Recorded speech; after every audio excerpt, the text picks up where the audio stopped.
मन के जालों से मुक्त होने का उपाय क्या है? मन के जालों से मुक्त होने का एक उपाय जो बहुत प्रचलित है और बहुत सरल भी है, लेकिन वह कहीं पहुंचाता नहीं है, उसे हमने कहा मंत्र जप। माला ले लिया आपने और कोई मंत्र ले लिया, उसका आप जप करने लगते हैं। माला फेरत जग मुआ, पंडित भया न कोय, 2.5 अक्षर प्रेम का, पढ़े सो पंडित होए। यानी माला ले लेते हैं और कोई मंत्र ले लेते हैं और लगातार उसे जपते रहते हैं। मंत्रों की रटंत का प्रभाव क्या होता है, वैज्ञानिक परीक्षणों में पाया गया है और अध्यात्म के वैज्ञानिकों ने भी इसे गहनता से अनुभव किया है कि जब तुम माला के फेरने में जुट जाते हो तो तुम्हें एक आत्मसम्मोहन की अवस्था पैदा होती है, मूर्छा की अवस्था पैदा होती है और उस मूर्छा की अवस्था में आपका मन शिथिल हो जाता है, थोड़ा शांत हो जाता है, थोड़ा रिलैक्स हो जाता है। ऊपर से तो आपका मन शिथिल हो जाता है, थोड़ा विश्रामपूर्ण हो जाता है, लेकिन सतह पर जो शिथिलता रहती है, सतह पर जो विश्राम रहता है, वो सतह पर ही रहता है। भीतर गहरे में सारी की सारी अशांति, सारे सांप बिच्छू भीतर हलचल मचाए रखते हैं, सारी तबाही पैदा करते रहते हैं। भीतर की शांति नहीं उपलब्ध होती है उससे कभी। इसीलिए आपने देखा होगा मंत्र माला ज़्यादा जपने वाले लोग बाहर से भले ही थोड़ा शांत दिखते हों, थोड़ा उनको नींद आ जाती है आराम से, इतना लाभ तो ज़रूर है कि आप मंत्र माला जपोगे तो थोड़ा आप विश्राम पूर्ण हो जाओगे, थोड़ा समय से नींद आ जाएगी और नींद आने कुछ सो जाओगे। लेकिन आप भीतर में जितने भी बीमारियां हैं, वो आपकी जितने सांप बिच्छू हैं, वो सारे हलचल मचाते रहेंगे और वो आपकी ज़िंदगी में तरह तरह के उपद्रव पैदा करने का माध्यम बने रहेंगे। इसीलिए ट्रांसेंडेंटल मेडिटेशन या भावातीत ध्यान के नाम पर जो कुछ भी कराया जा रहा है, वो सिर्फ एक आत्मसम्मोहन पैदा करने का माध्यम है। इसके अलावा कुछ आज तक मिला नहीं किसी को। एक झूठी सांत्वना आपको मिल सकती है, एक अस्थायी शिथिलता या विश्राम पैदा करने की विधि के रूप में आप इसका उपयोग कर सकते हैं। कुछ ना करने से अच्छा है कि माला जप रहे हो, थोड़ा शांत हो जाओगे, थोड़ा विश्राम पूर्ण हो जाओगे, लेकिन ना तो आपके जीवन का आंतरिक रूपांतरण होगा, न ही इसके द्वारा आप परम शांति, परम आनंद की अवस्था को उपलब्ध कर पाएंगे। इसलिए इसको मैं कोई उपयोगी विधि नहीं मानता हूँ।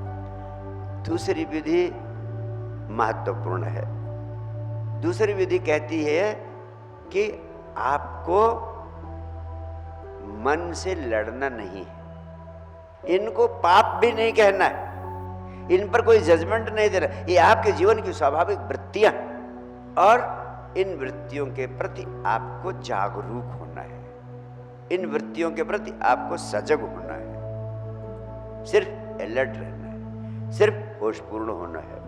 जिस चीज को तुम दबा लेते हो, जैसे कहते हैं कि क्रोध नहीं करना है, जिस चीज को तुम दबा लोगे वो चीज थोड़ी देर के लिए दब सकती है, लेकिन उसके बाद में फिर वो बहुत जोर से ऊपर उठती है, उछाल मारती है। काम वासना का भाव आता है, सिर्फ तुम दबा लो, अनैतिक है, अधार्मिक है, इस मारे तुम दबा लोगे उसको और मंत्र जपते रहोगे, जितना भी मंत्र जपते रहो, लेकिन काम वासना अगर पकड़ती है, कोई भी मंत्र, कोई भी माला संभाल नहीं पाएगी। काम वासना आपको उड़ा ले जाएगी और तरह तरह के उपद्रव आपकी जिंदगी में पैदा करेगी। कितना भी माला जपते रहो, क्रोध समाप्त नहीं होगा, थोड़ा दब जाएगा, लेकिन जब आएगा तो उखाड़ देगा तुम्हारी जड़ें भी। इसीलिए आपने देखा है कुछ गहरे में परिवर्तन की आवश्यकता है। सिर्फ जागरूक होना, समझ पैदा कर लेना, जान लेना, ज्ञानेन मुक्ति, ज्ञान ही सबसे बड़ी मुक्ति है। वेदों ने कहा कि जब परमात्मा नाराज होता है तुम्हारे ऊपर, बादल गरजते हैं, आंधी उठती है और बिजली गिरती है, वो परमात्मा का क्रोध है। लेकिन हमने धीरे धीरे जान लिया कि वो आकाश में बिजली का गरजना परमात्मा का क्रोध नहीं है, वो वास्तव में विद्युत की ऊर्जा है और हमने उस पर ज्ञान विज्ञान पैदा किया और बिजली अब हमारे लिए सुख सुविधा और आनंद के साधन पैदा करने का माध्यम बन गई। जब तक जिस चीज को हम जानते नहीं वो चीज हमें पीड़ा देती है, दुख देती है। तो समझ के द्वारा, सजगता के द्वारा हम अपनी जिंदगी की सभी दुखदाई चीजों से मुक्त हो सकते हैं। मन जो हमारी जिंदगी के सभी दुखों का कारण है, उसको दबाना नहीं। मन है क्या? विचारों के जगत को हम कहते हैं मन। तो विचारों के प्रति जागरूक हो जाना। क्रोध आए, क्रोध के प्रति जाग जाना, जागरूक हो जाना, होशपूर्ण हो जाना कि अब क्रोध में जे आ रहा है। किसी के प्रति घृणा आए मन में तो घृणा में बह नहीं जाना, उस समय थोड़ा होश में आ जाना कि घृणा पैदा हो रही है इसके प्रति, शत्रुता का भाव पैदा हो रहा है मेरे मन में इसके प्रति, उस समय थोड़ा जागो। ये वृत्तियां जब तुम्हें पकड़े तब बहो नहीं, थोड़ा अपने सदगुरु को याद करो कि उन्होंने कहा था कि बह मत जाना, थोड़ा होश पूर्ण हो जाना कि शत्रुता का भाव मुझे पकड़ रहा है, ईर्ष्या का भाव मुझे पकड़ रहा है, लोभ का भाव मुझे पकड़ रहा है, क्रोध का भाव मुझे पकड़ रहा है। जैसे तुम क्रोध के प्रति होशपूर्ण होगे वैसे ही क्रोध की हवा निकलनी शुरू हो जाएगी। उसी क्षण क्रोध रह नहीं पाएगा, क्योंकि जैसे तुम्हें होश आएगा कि मुझे क्रोध पकड़ रहा है, वास्तव में जब भी क्रोध तुम्हें पकड़ता है तुम्हारा होश चला जाता है। और इतनी ही साधना दे रहा हूं, जब भी मन की वृत्तियां, जब भी मन की नकारात्मक वृत्तियां, काम, क्रोध, लोभ, मोह, ईर्ष्या, द्वेष, घृणा, शत्रुता तुम्हें पकड़े, तुम सजग हो जाओ, होशपूर्ण हो जाओ। दूसरे शब्दों में मैं कहूं कि जो भी काम तुम करो जिंदगी में उसे होश पूर्वक करो, सजगता से करो, जागरूकता से करो। छोटे छोटे कामों में जागरूक होने की आदत डालो। मैं तुम्हें बहुत बड़े क्रियाकांड नहीं देता हूं, जिंदगी के छोटे छोटे काम जो तुम करते हो उन्हीं को होश पूर्वक करो।